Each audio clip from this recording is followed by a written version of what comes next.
이해와 화해를 확대로 이웃나라, 아시아, 세계로. 한국의 국제기독학생연합.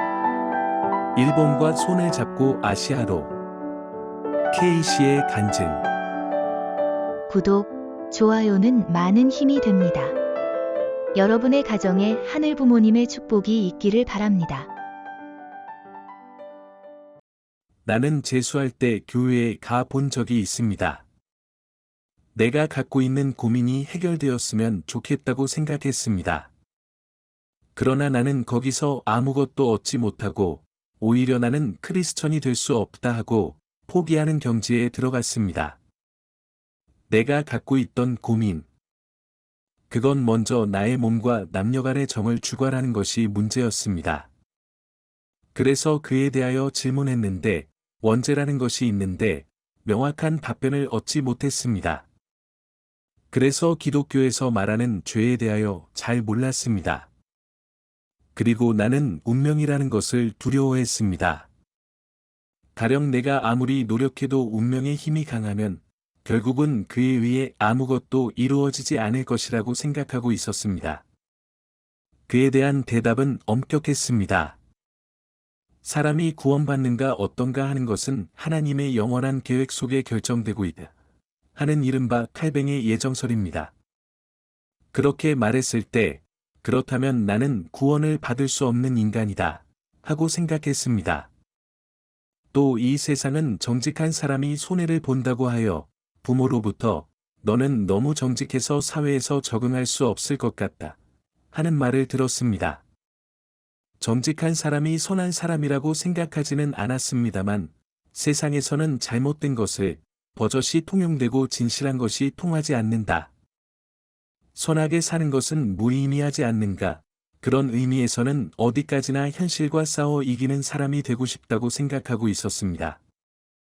그런데 기독교는 매우 타력본원적으로 현실의 악과 싸우는 세계가 없게 보였던 것입니다.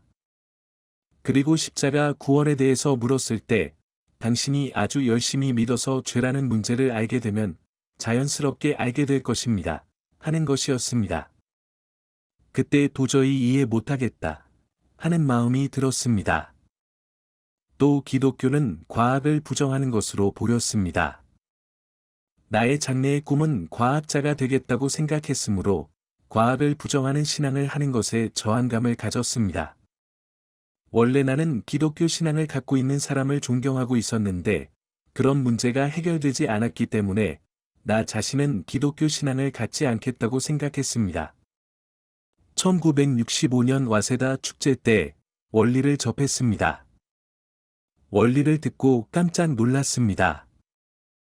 내가 갖고 있던 문제가 점점 해결되어 갔기 때문입니다.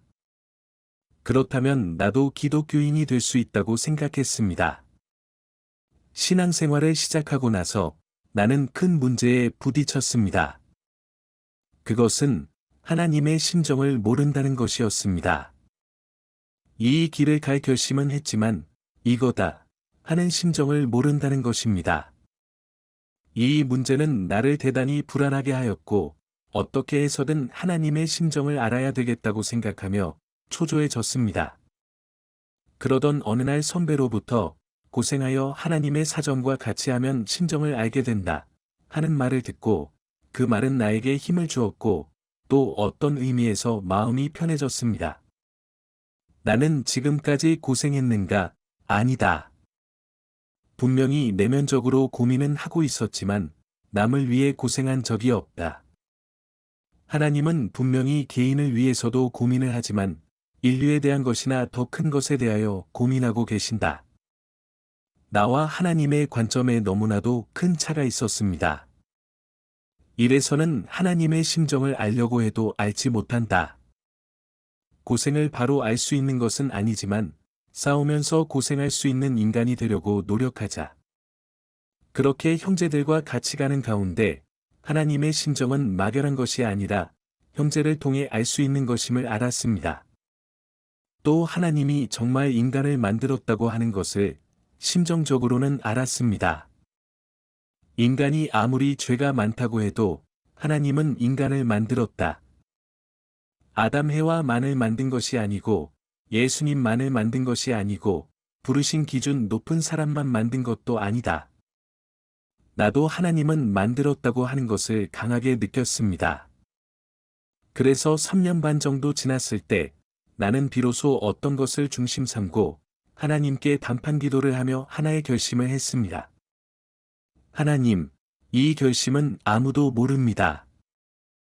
나 혼자 하겠습니다. 생명을 걸고 이 결심을 완수하겠습니다. 하는 기도였습니다. 그때는 몇 달이면 될 것이라고 생각했는데, 그로부터 4개월 지났을 때, 그것이 확실히 성취되었습니다. 그래서 하나님은 나라는 인간을 뜻을 중심 삼은 결심에 답해 주신다. 나의 하나님이다 하고 하나님과 나의 정이 통했다는 것을 확신했습니다. 그리고 하나님의 심정을 모른다. 라고 할 수 없다. 그렇게 말하면 오히려 하나님을 슬프게 한다고 생각하게 되었습니다. 나는 현재 업무 관계로 학생의 의식과 풍조 등에 대한 관심이 있습니다. 최근 학생의 의식은 나의 학생 시대와는 너무도 달라졌습니다. 1960년대는 우주시대, 과학만능 시대로 들어가 학생들은 대단히 과학의 발달 혹은 우주시대의 도래 장래에 희망을 갖게 되었습니다. 그와 동시에 정신적 세계에서는 진리란 무엇인가, 사랑은 무엇인가, 대학에 가고 싶은데 무엇을 배워야 하나 등 본질적인 문제를 생각하고 그 문제에 대한 답을 요구하게 되었습니다. 그 정신적 굶주림에 대하여 큰 해답을 준 것이 마르크스, 레닌주의, 공산주의 운동이었습니다. 그냥 공부를 하고 장래의 직업을 생각하고 허덕이며 사는 것보다 활발한 서클 활동이나 사회활동을 하자. 사회를 변혁함으로써 정신적 고갈을 극복할 수 있고 인간 변혁을 가져올 수 있다 하고 많은 학생이 매력을 느끼는 혁명운동을 주로 하였습니다. 그러던 가운데 종교적 활동을 하는 사람은 너무 비생산적이다라든가 현실 사회 문제 해결은 되지 않는다. 뭔가 관념적인 일을 하고 있다. 하고 모멸하였습니다. 그러나 1970년 안보투쟁이 지나서는 큰 투쟁 슬로건이 없어지고 또 그 활동 속에서 인간적 변혁, 사랑의 유대, 인생에 있어서의 가치관을 찾지 못하여 많은 사람이 탈락해 갔습니다. 사회라는 것은 그렇게 쉽게 변하는 것이 아니다. 지금까지의 주류인 마르크스 레닌 주의자는 첨예화되고 있다. 대중을 지도한 사람들 가운데 게발트의 비참함은 정상적인 정신으로는 도저히 따라갈 수 없다. 이렇게 해서 대학을 무사히 졸업할 수도 없고 취직도 어렵다. 그러한 여러 문제로 좌익적인 운동은 좌절하고 선동하는 사람도 적어졌습니다. 그렇게 좌익운동으로는 본질적인 문제에 대한 해답을 찾을 수 없었습니다. 그렇다고 해서 그것을 대체할 수 있는 절대적인 가치관, 해답이 있느냐, 그것도 찾을 수 없었습니다. 그래서 학생들은 대학에서 진리 탐구에 가는 것이나 혁명을 하여 보다 좋은 세계를 만들어 가겠다는 정열을 없애버리고 이데올로기에 심취해 가는 것에 대하여 반발하게 되었습니다. 이상이나 패기, 열정이 없는 이른바 무관심 시대로 들어간 것입니다. 현대는 국제화 시대라고 하며 사회는 세계에서 활약할 수 있는 사람을 찾고 있습니다. 그러는 가운데 학생들은 국제화 시대라는 것과 자신의 인간적 정신의 확립이라는 것을 매치시킨 형태로 파악해 가는 것이 필수가 아닐까 생각됩니다. 그런 점에서 나는 2월에 열린 한국 크리스천 학생의 신앙 캠프에 참가하게 되었는데 거기서 알게 된 한국 학생의 의식은 일본 학생들보다 폭넓고 높았습니다. 한국의 대학에 대하여 조금 이야기해보면 대부분의 대학에는 기독교계 서클이 30개 정도 있습니다. 일본은 성서연구회가 있는지 없는지 모를 정도였는데 30개나 있다고 하여 대부분의 크리스천은 많은 학내활동을 하고 있구나 하는 것을 알게 되었습니다. 구체적으로 어떤 활동을 하고 있느냐 하면 전도, 성가대 활동, 기도활동, 사회적으로 자선적이 드는 봉사활동 등등 전통적인 크리스찬 활동입니다.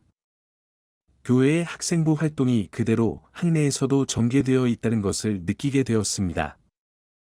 게다가 그것은 서로의 교회파를 견제하는 일이 없고 하나의 서클 속에 많은 파를 가지고, 즉 에큐메니컬적으로 이루어지고 있습니다. 그런데 최근 서울대학 같은 곳은 지하운동이라 불리는 독서회와 학습회가 열리게 되었습니다. 거기서는 공산주의계의 원전을 읽는 것입니다. 3명이나 10명 정도의 작은 그룹이 20개 정도가 생겨서 그런 멤버가 중심이 되어 반정부적 데모를 하기도 합니다. 그런 좌익적 움직임이 활발한 가운데 일반 크리스천 학생 1089명이 2월에 제주도에 모였습니다.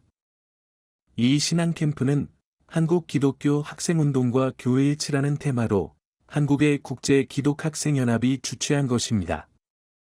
학생들은 원래 캠퍼스 안에서 에큐메니컬적으로 활동하고 있으므로 신앙 캠프에도 그것이 자연히 나타났습니다. 그들은 자유였으며 더 많은 사람들과 대화를 하려 하였고, 그로 인해 그것을 방해하는, 특히 강한 한국교회의 다른 교파를 배척하는 행위를 싫어했습니다. 타교파와 더 사이좋게 지내다 하는 말이 그들의 입에서 많이 나왔습니다.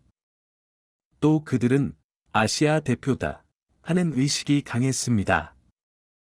자기들은 아시아인이며 아시아의 평화와 기독교화를 위해 가야 한다 라고 합니다. 거기서 그들에게 문제가 된 것은 일본입니다.